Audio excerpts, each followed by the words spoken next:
the imprisonment of the Marxist Party of Kenya leader, Buka Omole. Now, you did meet Buka Omole 2 years ago, and I have to say that the Communist Marxist Party of Kenya in Kenya is legally registered, but it struggles to even meet the threshold for the state funding, which requires like 5%. So it doesn't even have 5% of the vote. And yet Buka Omole was imprisoned, he was tortured. Here we have this X video of him being granted bail, but this is certainly not finished. And I don't think we have time to actually play the entire video because it's 4 minutes. But Carlos, can you give us your insight into the CMPK's political position, an update on Buka Omole's case, and why this disproportionate crackdown? For sure. I mean, Buka Ngesa Omole, as you stated, General Secretary of the Communist Party of Marxist Kenya.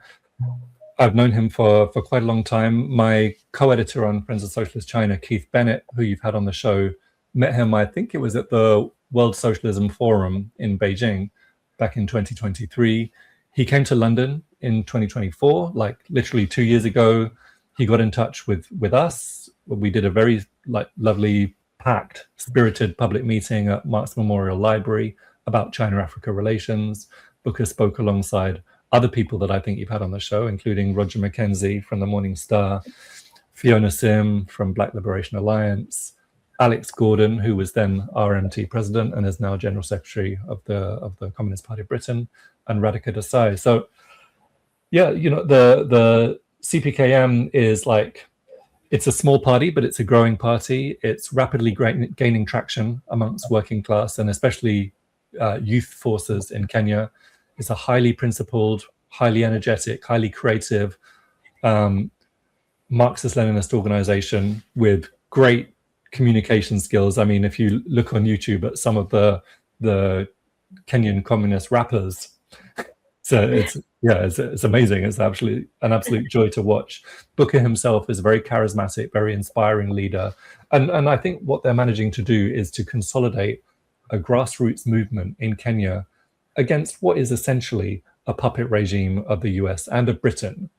You know, and let's not forget that Kenya was a colony of Britain, and Britain has a lot to answer for in terms of the current state of affairs in that country.